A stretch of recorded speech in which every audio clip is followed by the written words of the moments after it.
ಓಂ ಶಾಂತಿ. ಇಂದಿನ ಮುರಳಿ ದಿನಾಂಕ 27 नवंबर 2025. मुरली महावाक्यಗಳು. मीठे बच्चे, बाबा जो पढ़ाते हैं उसे अच्छी रीति पढ़ो तो 21 जन्मों के लिए सोर्स ऑफ इनकम हो जाएगी, सदा सुखी बन जाएंगे. ಬಾಬಾ ಹೇಳ್ತಾರೆ, ಮಧುರ ಮಕ್ಕಳೇ, ಬಾಬಾ ಏನನ್ನ ಓದಿಸ್ತಾ ಇದ್ದಾರೆ ಇದನ್ನ ಬಹಳ ಲಕ್ಷ್ಯ ಕೊಟ್ಟು ಒಳ್ಳೆ ರೀತಿಯಿಂದ ಓದ್ರಿ. 21 ಜನ್ಮಗಳಿಗಾಗಿ ಇದು ನಿಮ್ಮ ಗಳಿಕೆಯ ಮೂಲ ಆಧಾರ ಆಗಿಬಿಡ್ತದೆ. ನೀವು ಬಹಳ ಅಪಾರ ಸುಖವನ್ನ ಪಡೆದುಕೊಳ್ತೀರಿ. ಬಾಬಾ ಓದಿಸುವಂತಹ ವಿದ್ಯೆ ನಮ್ಮನ್ನ ಭಗವಂತನ ಸಮಾನ ಮಾಡುವಂಥದ್ದಿದೆ.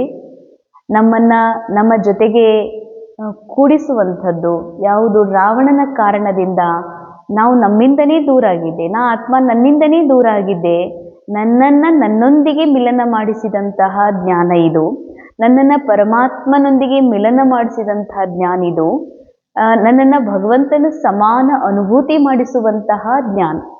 ಅಷ್ಟೇ ಅಲ್ಲದೆ ನನ್ನನ್ನು ಪದಂಪತಿ ದೇವತೆಗಳನ್ನಾಗಿ ಮಾಡುವಂತಹ ಅತಿ ಶ್ರೇಷ್ಠ ಉತ್ಕೃಷ್ಟ ಜ್ಞಾನ ಇರೋದ್ರಿಂದ, ಅರ್ಥಾತ್ ಉಚ್ಚ ಕೋಟಿಯ ಸತ್ಯ ಜ್ಞಾನ ಇರೋದ್ರಿಂದ ಬಾಬಾ ಹೇಳ್ತಾರೆ, ಬಹಳ ಚೆನ್ನಾಗಿ ಓದು.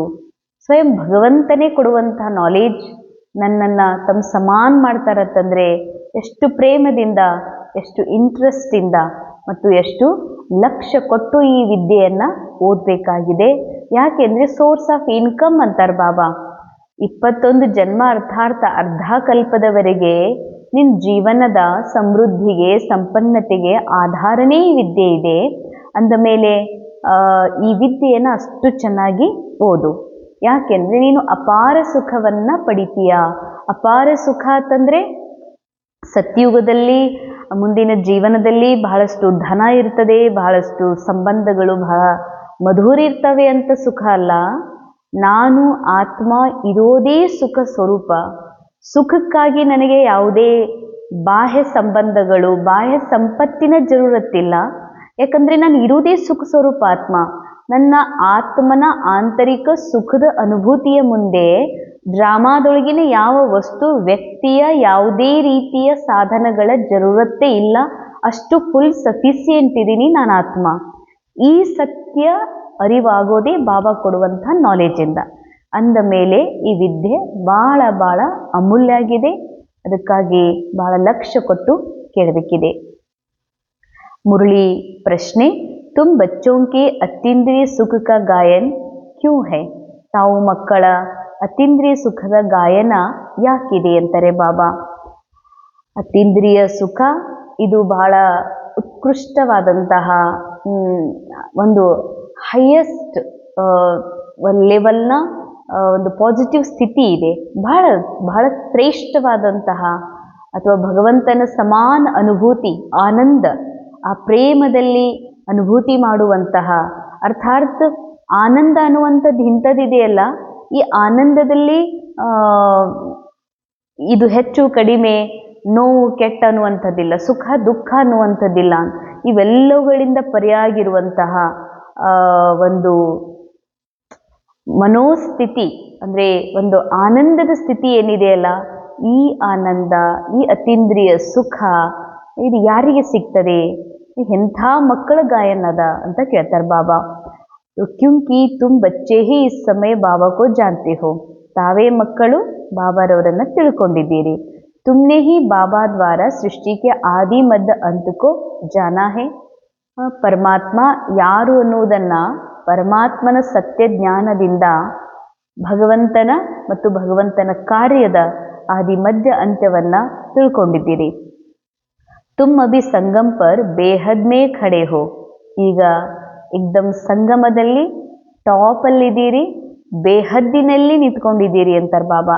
ಬೇಹದ್ದಿನಲ್ಲಿ ಅಂತಂದರೆ ನಾನು ಸತ್ಯುಗಿ ದೇವತಾ ಅನ್ನೋದು ಕೂಡ ರೋಲ್.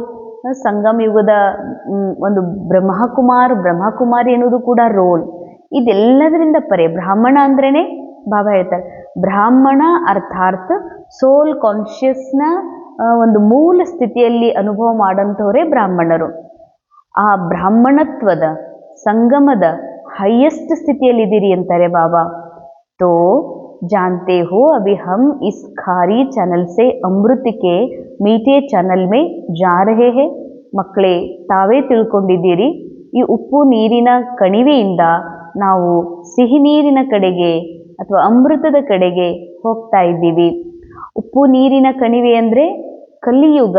ಕಲಿಯುಗದಲ್ಲಿ ಏನೆಲ್ಲ ಡ್ರಾಮಾ ಅನುಸಾರ ಇಲ್ಲಿ ತುಂಬಲಾಗಿದೆ, ರೋಲ್ನಲ್ಲಿರ್ಬೋದು, ಸಮಾಜದಲ್ಲಿರ್ಬೋದು, ಸ್ಟೋರಿಯಲ್ಲಿರ್ಬೋದು. ಕಲಿಯುಗಿ ಸ್ಟೋರಿ ಒಳಗ ಟೋಟಲ್ ಸಾಮೂಹಿಕ ಒಂದು ಸ್ಟೋರಿ ಏನಿದೆ, ಫಿಲಮ್ನ ಮೇನ್ ಸ್ಟೋರಿ, ಫಿಲಮ್ನಲ್ಲಿ ಮೇನ್ ಸ್ಟೋರಿ ಇರ್ತದ, ಒಂದು ವೈಯಕ್ತಿಕ ಆ ಫಿಲಮ್ನಲ್ಲಿ ಆ್ಯಕ್ಟಿಂಗ್ ಮಾಡುವಂಥ ಪ್ರತಿಯೊಬ್ಬ ಆ್ಯಕ್ಟರ್ಸ್ದೇ ಒಂದೊಂದು ಸ್ಟೋರಿ ಇರ್ತದೆ.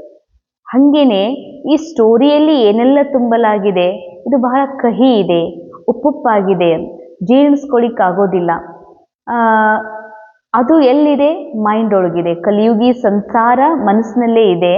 ಭಾವಾಂತರ ಈ ಕಲಿಯುಗಿ ಉಪ್ಪು ನೀರಿನ ಕಣಿವೆಯಿಂದ ಈ ಸಂಸಾರದಿಂದ ಮರ್ಜ್ ಆಗಿ, ಇದನ್ನು ಮರ್ಜ್ ಮಾಡಿ ಸತ್ಯಯುಗದ ಆ ಸುಂದರ ಅಮೃತಧಾರೆ ಅಥವಾ ಸತ್ಯಯುಗದ ಆ ಒಂದು ಬಾಬಾ ಸತ್ಯಯುಗಕ್ಕಾಗಿ ಹೇಳ್ತಾರೆ ಕ್ಷೀರ್ ಸಾಗರ್ ಅಂತ, ಆ ಕಡೆಗೆ ಹೋಗ್ತಾ ಇದ್ದೀರಿ. ಅರ್ಥಾತ್ ಸ್ಥೂಲವಾಗಿ ಬೋಟ್ ಒಳಗೆ ಕುತ್ಕೊಂಡು ಅಥವಾ ಸ್ಥೂಲ ಗಾಡಿಯಲ್ಲಿ ಕುತ್ಕೊಂಡು ನಾವು ಹೋಗುವಂಥ ಮಾತಲ್ಲ, ಅತಿ ಸೂಕ್ಷ್ಮ ಮಾತಿದೆ. ಈ ಒಂದು ಕಲಿಯುಗಿ ಕಾನ್ಷಿಯಸ್ ಇಂದ, ಅಥವಾ ಉಪ್ಪು ಅಂದರೆ ಇರಿಟೇಟಿವ್, ಉಪ್ಪು ಹಿತವಾಗಿ ತಿಂದರೆ ಬೇರೆ, ಉಪ್ಪು ನೀರೇ ಇದೆ, ಸಮುದ್ರದ ನೀರೊಳಗೆ ಇದ್ದೀವಿ, ಅದೇ ಕುಡಿಯೋದು ಅದೇ ತಿನ್ನೋದು ಅಂತಂದ್ರೆ ಬಹಳ ಕಠಿಣ. ಅಂದಮೇಲೆ ಕಲಿಯುಗಿದೆ, ಕಲಿಯುಗ ವಿಚಾರ ತುಂಬಿದೆ ಮೈಂಡ್ ಒಳಗ.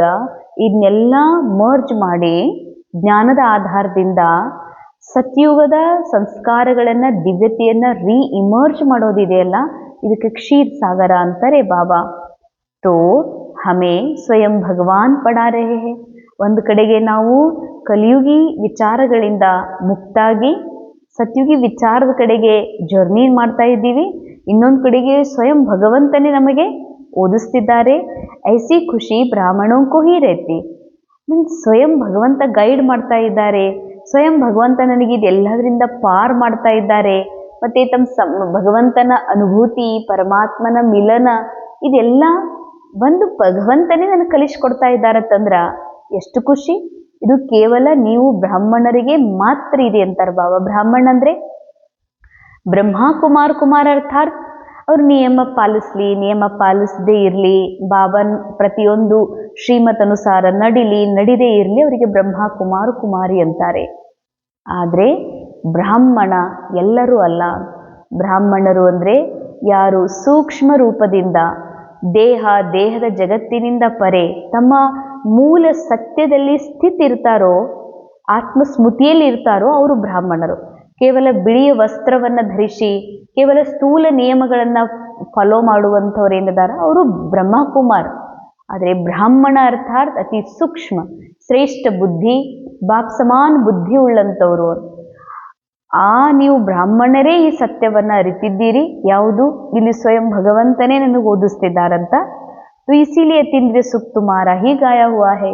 ಆ ಅತೀಂದ್ರಿಯ ಸುಖ, ಯಾಕಂದ್ರೆ ಅತೀಂದ್ರಿಯ ಸುಖ ಸಿಗುವುದು ದೇಹ ಬಾನದಿಂದ ಪರೆಯಾಗಿರುವಂಥ ನಿರಾಕಾರ ಆತ್ಮನ ಒರಿಜಿನಲ್ ಮನಸ್ಸು ಮಾಡುವಂತಹ ಒಂದು ಅನುಭೂತಿ ಇದು. ಈ ಅನುಭೂತಿ ಕೇವಲ ಬ್ರಾಹ್ಮಣರೇ ಮಾಡ್ಲಿಕ್ಕೆ ಸಾಧ್ಯ. ಅದಕ್ಕಾಗಿ ಬಾಬಾ ಹೇಳ್ತಾರೆ, ಇದು ನಿಮಗೇ ಗೊತ್ತದ ಅತಿ ಇಂದ್ರಿಯಾತೀತವಾಗಿರುವಂತಹ ಈ ಎಲ್ಲ ಪಂಚತತ್ವಗಳ ದೇಹದಿಂದ ಈ ಜಗತ್ತಿನಿಂದ ಪರ್ಯಾದ ಮೇಲೆ ಒಂದು ಏನು ಸಂಪೂರ್ಣ ಅನಂತ ಸುಖ, ಅನಂತ ಆನಂದ, ಪ್ರೇಮ್ ಅನುಭೂತಿ ಆಗುವುದಲ್ಲ, ಅದು ಕೇವಲ ಈ ಡ್ರಾಮಾ, ಈ ರೋಲಿಂದ ಪರ್ಯಾದಾಗ ಮಾತ್ರ ಆಗುವಂಥದ್ದು. ಅದು ಬಾಬಾರವರ ಸತ್ಯ ಜ್ಞಾನದ ಬೆಳಕಿನಿಂದ ಮಾತ್ರ. ಇದು ನಿಮಗಷ್ಟೇ ಗೊತ್ತಿದೆ. ಬಾಬಾ ತಮಗೆ ಓದಿಸ್ತಿದ್ದಾರೆ ಅಂದಮೇಲೆ ಅತೀಂದ್ರಿಯ ಸುಖನೂ ಕೂಡ ತಮ್ಮದೇ ಗಾಯನ ಇದೆ ಅಂತಾರೆ ಬಾಬಾ. ಮುರಳಿಯ ಮುಖ್ಯ ಸಾರ, ಹಮ್ गॉडली स्टूडेंट है इसलिए पढ़ाई का नशा भी रहे तो और ಕ್ಯಾರೆಕ್ಟರ್ಸ್ ಪರ್ भी ಧ್ಯಾನ್ ಹೋ. ನಾವು ಈಶ್ವರ ಓದಿಸುವಂತಹ ವಿದ್ಯಾಲಯದಲ್ಲಿ ಹಾಗೂ ಈಶ್ವರನ ವಿದ್ಯೆಯನ್ನು ಓದ್ತಾ ಇದ್ದೀವತ್ತಂದಮೇಲೆ ಬಾಬಾ ಅಂತಾರೆ ಈ ವಿದ್ಯೆಯ ಪ್ರತಿ ಬಹಳ ನಶಾ ಇರಬೇಕು ಅಂತ. ಉಚ್ಚ ಕೋಟಿಯ ನಾಲೆಡ್ಜ್ ಅಂದರೆ ಇದಕ್ಕಿಂತ ಶ್ರೇಷ್ಠ ನಾಲೆಡ್ಜ್ ಯಾವ ಕಲ್ಪದಲ್ಲೂ ಯಾರಿಗೂ ಸಿಕ್ಕಿಲ್ಲ, ಕಲ್ಪದ ಯಾವ ಯುಗದಲ್ಲಿ, ಯಾವ ವರ್ಷದಲ್ಲಿ, ಯಾವ ಸಮಯದಲ್ಲಿ ಯಾರಿಗೂ ಸಿಗ್ಲಿಕ್ಕೂ ಸಾಧ್ಯ ಇಲ್ಲ.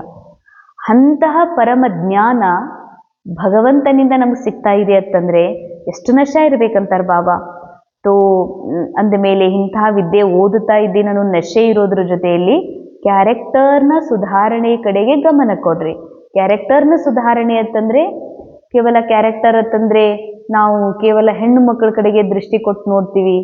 ನಾವು ಸ್ತ್ರೀ ಶರೀರ ತೊಟ್ಕೊಂಡಿರೋದ್ರಿಂದ ಪುರುಷರು ಅಂದ್ರೆ ನಮಗೆ ಆಗೋದಿಲ್ಲ, ಪುರುಷರು ನೋಡೋದಿಲ್ಲ ಅಂತನೋ. ಕೆಲವ್ರು ಹೇಳ್ತಾರ ಪುರುಷ ರೋಲ್ ಪ್ಲೇ ಮಾಡುವಂಥವ್ರು ನಮಗೆ ಸ್ತ್ರೀಯರ ಅಂದ್ರೆ ಆಗೋದಿಲ್ಲ ಅಂತ. ಸ್ತ್ರೀಯರಂದ್ರ ಆಗೋದಿಲ್ಲ ಅನ್ನೋದು ಕೂಡ ದೇಹವಾನ್.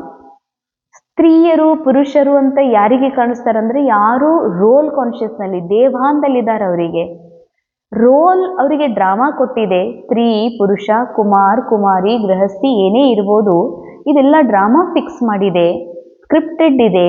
ಕೇವಲ ನನಗೆ ಅವರೊಳಗಿರುವಂಥ, ಅವರ ರೋಲ್ ಒಳಗೆ ಕಾಣ್ತಾ ಇರುವಂತಹ ಸುಂದರ ಗುಪ್ತ ಆತ್ಮ ಮಾತ್ರ ಅನುಭೂತಿ ಆಗಬೇಕು, ಕಾಣಬೇಕು. ಅದಕ್ಕೆ ಬಾಬಾ ಅಂತಾರ ಆ ಗುಪ್ತ ಆತ್ಮ ಕಾಣಿಸ್ತದಂದ್ರ ದಿವ್ಯ ದೃಷ್ಟಿ ನಂದು ಸುಧಾರಣೆ ಆಗ್ತಾ ಇದೆ ಅಂತ. ಅಂದ್ರೆ ಸ್ಥೂಲ ರೂಪದ ನಾವು ಸ್ವಚ್ಛ ಇದ್ದೀವಿ, ನಮ್ಮ ಕ್ಯಾರೆಕ್ಟರ್ ಬಹಳ ಚರಿತ್ರೆವಂತರು ಅಂತ ಬಾಬಾ ಚರಿತ್ರೆವಂತಿಕೆ ಬಗ್ಗೆ ಮಾತೇನು ಹೇಳ್ತಾರ ಅದು ಬಹಳ ಸೂಕ್ಷ್ಮ ಇದೆ. ಇವನ್ ನಮ್ಮ ಲೌಕಿಕ ಅಪ್ಪನಿಗೂ ಕೂಡ ನಮ್ಮಪ್ಪ ಅಂತೀನಂದ್ರ ನಮ್ಮಪ್ಪ, ನಮ್ಮೂರು, ನನ್ನ ಸರ್ನೇಮ್, ಇದು ನಮ್ಮ ಮನೆ ಅಂತೀನಂದ್ರೆ ಇದು ಕೂಡ ಅಚಾರಿತ್ರೆ. ಅಂದ್ರೆ ಬಾಬಾ ಹೇಳುದು ನೀನಲ್ಲದೇ ಇರುವಂತಹ ರಾಂಗ್ ಐಡೆಂಟಿಟಿ ಜೊತೆಗೆ ಕನೆಕ್ಟ್ ಆಗಿ ನೀದು ನಂದು, ಇದು ನಮ್ಮಪ್ಪ ಅಂತ ಅಂತೀರತ್ತಂದ್ರ ಎಷ್ಟು ತಪ್ಪಲ್ಲ. ಯಾಕಂದ್ರೆ ಅಪ್ಪನ ರೋಲ್ ನಿಭಾಯಿಸ್ತಾ ಇರ್ಬೋದು, ಆದ್ರೆ ಅವ್ರು ನನ್ನ ಅಪ್ಪ ಅಲ್ಲ, ಅವ್ರ ಆತ್ಮ ಅದಾರ, ಬಾಬನ್ ಸಂತಾನ ಅದಾರ. ಡ್ರಾಮಾ ಕೊಟ್ಟಿರುವಂಥ ರೋಲನ್ನು ಪ್ಲೇ ಮಾಡ್ತಾ ಇದ್ದಾರೆ. ರೋಲಿಗೆ ಅಪ್ಪ ಅದಾರ, ನನ್ನ ಆತ್ಮನಿಗೆ ಅಪ್ಪ ಅಲ್ಲ ಅವರು. ನಾನು ಆತ್ಮ ಇದ್ದೀನಿ, ನನ್ನಪ್ಪ ಅಂದರೆ ನಾನು ಯಾರು? ಶರೀರನ? ನಾ ಆತ್ಮನಿಗೆ ಅಪ್ಪ ಹಂಗೆ ಆಗ್ಲಿಕ್ಕೆ ಹೆಂಗೆ ಸಾಧ್ಯ? ಅಂದಮೇಲೆ ಅಪ್ಪನಿಗೆ ನನ್ನ ಅಪ್ಪ ಅನ್ನೋದು ಕೂಡ ಇದು ದಿವ್ಯ ದೃಷ್ಟಿಯ ಒಂದು ಕೊರತೆ ಅಂತ, ದಿವ್ಯ ದೃಷ್ಟಿಯ ಶುದ್ಧಿ ಇಲ್ಲ ಅಂತ, ದೃಷ್ಟಿಯ ದೋಷ ಅಂತ ಅರ್ಥ. ಅಂದಮೇಲೆ ಯಾರ ದೃಷ್ಟಿ ಬಿಲ್ಕುಲ್ ಯಾವುದೇ ಸಂಬಂಧ ಇದ್ರೂ ಒಳಗಡೆ ಇರುವ ಗುಪ್ತ ಆತ್ಮ ಕಾಣಿಸ್ತದತ್ತಂದ್ರ, ಆ ಆತ್ಮನ ಮೂಲ ಚರಿತ್ರೆ ಕಾಣ್ತದತ್ತಂದ್ರ ಇದು ನಿಜವಾದ ಚರಿತ್ರೆ. ಅಂದ್ರೆ ದೃಷ್ಟಿ, ವೃತ್ತಿ, ಭಾವ, ವ್ಯವಹಾರ ಇದು ಆಂತರಿಕ ಸೂಕ್ಷ್ಮವಾಗಿ ನಮ್ದೆಷ್ಟು ನಿರ್ವಿಕಾರಿ ಶುದ್ಧ ಮೂಲ ಆತ್ಮರೂಪವನ್ನು ನೋಡ್ತೀವಿ, ಅಷ್ಟು ಚರಿತ್ರೆ ಸುಧಾರಣೆ. ಅದಕ್ಕೆ ಚರಿತ್ರೆ ಸುಧಾರಣೆ ಕಡೆಗೂ ಕೂಡ ಗಮನ ಕೊಡ್ರಿ ಅಂತಾರೆ ಬಾಬಾ. ಏಕ್ ದಿನ ಬಿ ಪಢಾಯಿ ಮಿಸ್ ನಹಿ ಕರ್ನಿ ಹೇ. ಭಗವಂತ ಓದಿಸುವಂತಹ ಇಂತಹ ಉಚ್ಚ ಕೋಟಿ ನಾಲೆಡ್ಜ್ ಏನಿದೆ ಇದನ್ನೆಂದಿಗೂ ಮಿಸ್ ಮಾಡಬೇಡ್ರಿ ಅಂತಾರೆ ಬಾಬಾ. ದೇರ್ ಸೆ ಕ್ಲಾಸ್ ಮೇ ಆಕರ್ ಟೀಚರ್ ಕಿ ಇನ್ಸಲ್ಟ್ ನಹಿ ಕರ್ನಾ ಹೇ, ಅಂಡರ್ಲೈನ್. ಇವನ್ ಮುರಳಿ ಕ್ಲಾಸಿಗೆ ಬರ್ತಿರತ್ತಂದ್ರೂ ಕೂಡ ಲೇಟಾಗಿ ಕ್ಲಾಸ್ನೊಳಗೆ ಬರ್ತೀರಿ ಅಂತಂದ್ರ ಇದು ಭಗವಂತನಿಗೆ ಇನ್ಸಲ್ಟ್ ಮಾಡಿದಂತೆ. ನಾವು ಮಕ್ಕಳಿಗೆ ನೋಡ್ರಿ ಸ್ಕೂಲ್ ಒಳಗ ಪ್ರೇಯರ್ ಕೂಡ ಲೇಟಾಗಿ ಹೋಗ್ಬಾರ್ದು, ಅಷ್ಟು ಅಟೆನ್ಷನ್ ಕೊಡ್ತೀವಿ. ಮಕ್ಕಳು ಕೂಡ ಅಷ್ಟು ಅಟೆನ್ಷನ್ ಕೊಡ್ತಾರೆ. ಅದು ಲೌಕಿಕ ಜಿಸ್ಮಾನಿ ವಿದ್ಯೆ ಕಲೀಲಿಕ್ಕೆ ಅಷ್ಟೊಂದು ಡಿಸಿಪ್ಲಿನ್ ಮೇಂಟೈನ್ ಮಾಡ್ತದೆ. ಈ ಸ್ವಯಂ ಭಗವಂತ ಓದಿಸ್ತಾರತ್ತಂದ್ರ ಕ್ಲಾಸ್ನಲ್ಲೂ ಕೂಡ ಲೇಟಾಗಿ ಬರೋದು ಇದು ಡಿಸ್ರಿಗಾರ್ಡ್ ಅಂತಾರೆ ಬಾಬಾ. तो इस विकारी चीची दुनिया से नफरत रखनी है, बाबा की याद से अपनी आत्मा को पवित्र सतो प्रधान बनाने का पुरुषार्थ करना है. ಈ ಚೀಚಿ ಹಳೆಯ ಜಗತ್ತು ಅಂದ್ರೆ ಇಮ್ಯಾಜಿನರಿ ವರ್ಲ್ಡ್, ಇದು ಕೇವಲ ಒಂದು ಸ್ವಪ್ನದ ಜಗತ್ತಾಗಿದೆ. ಇಲ್ಲಿ ಯಾವುದೂ ಸತ್ತಿಲ್ಲ, ಇದೆಲ್ಲವೂ ಕೂಡ ಕೇವಲ ಒಂದು ಭ್ರಮೆ ಮಾತ್ರ.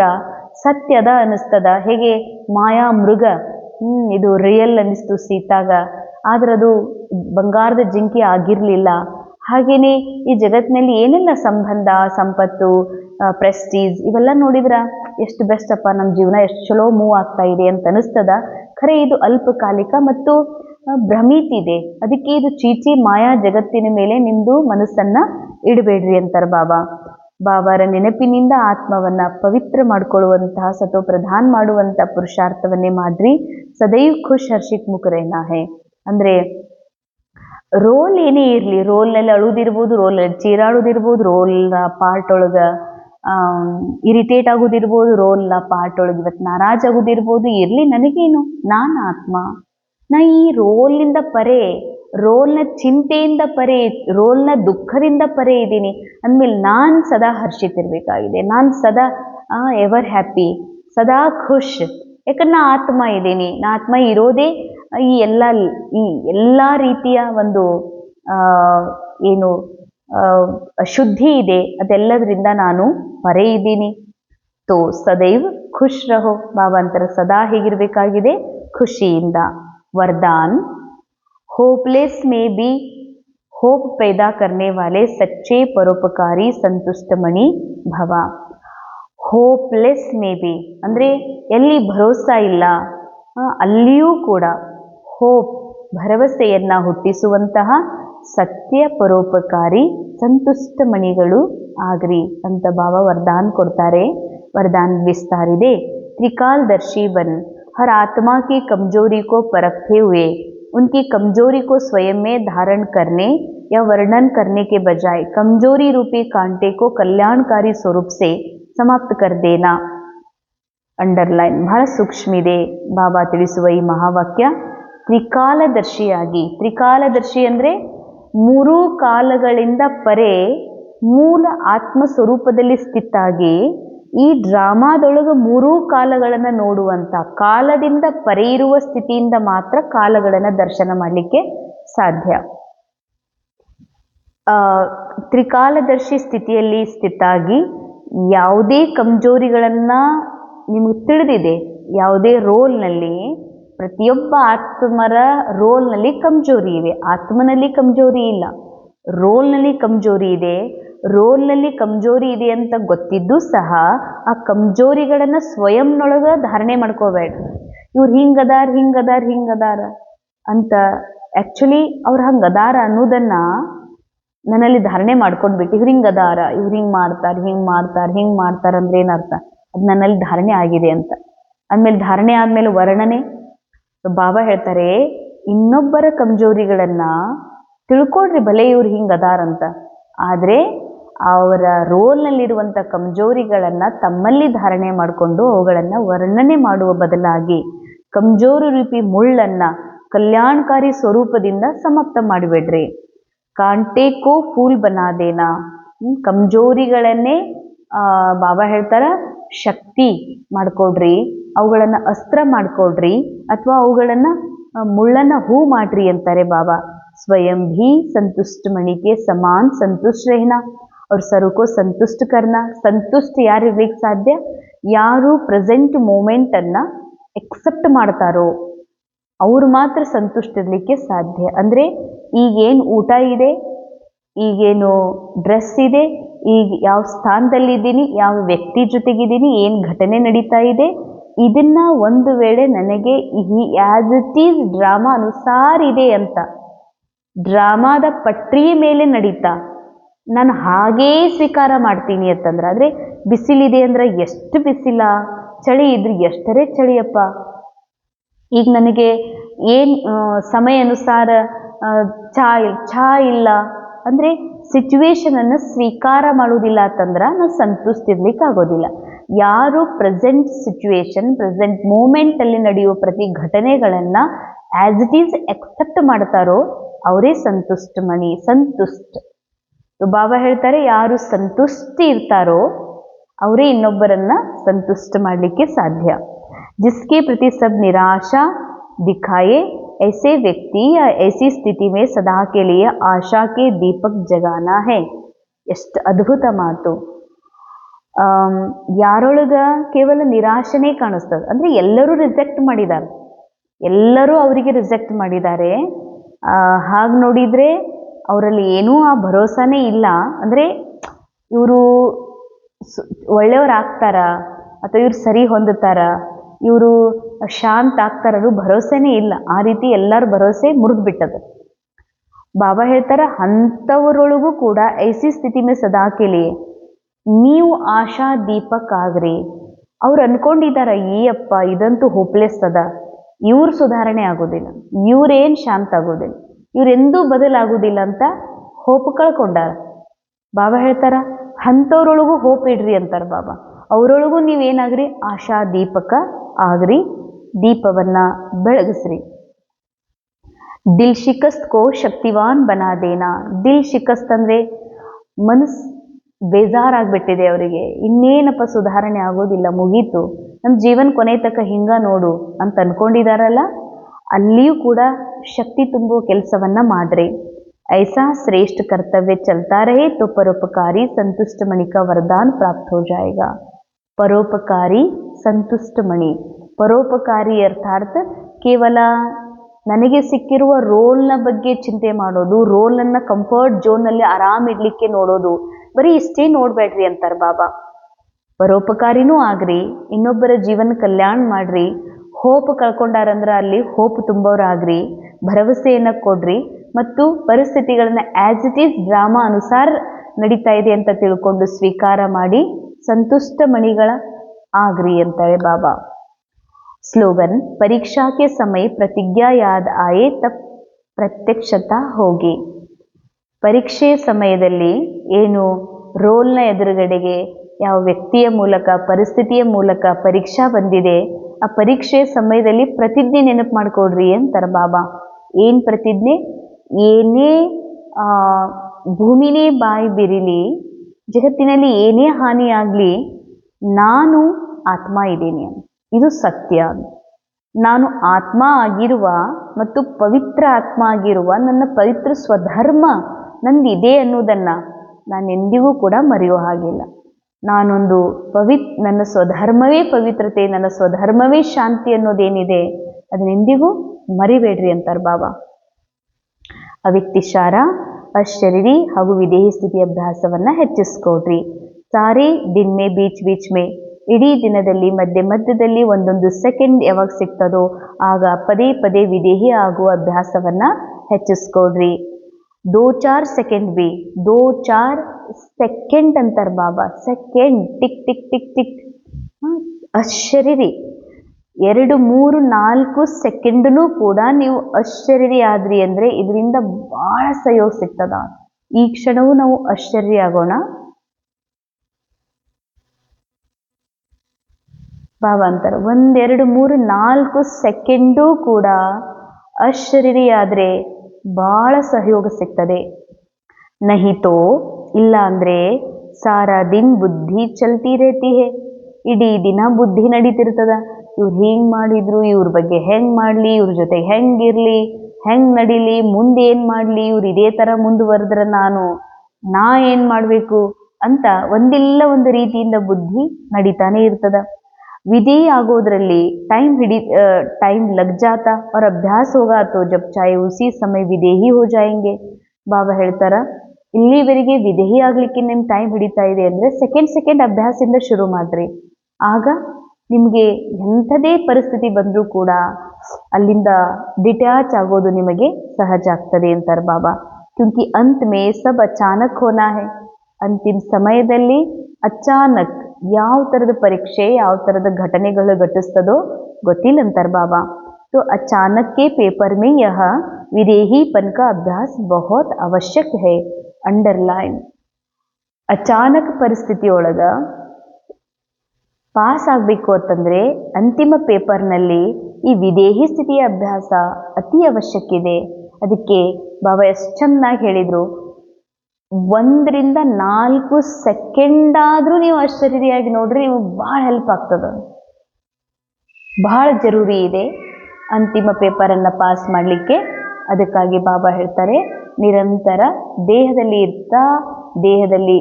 ದೇಹದ ರೋಲನ್ನು ಪ್ಲೇ ಮಾಡ್ತಿದ್ರು ಕೂಡ ದೇಹದಿಂದ ಪರಿಯಾಗುವ ಅಭ್ಯಾಸ ಮಾಡ್ರಿ. ಓಂ ಶಾಂತಿ.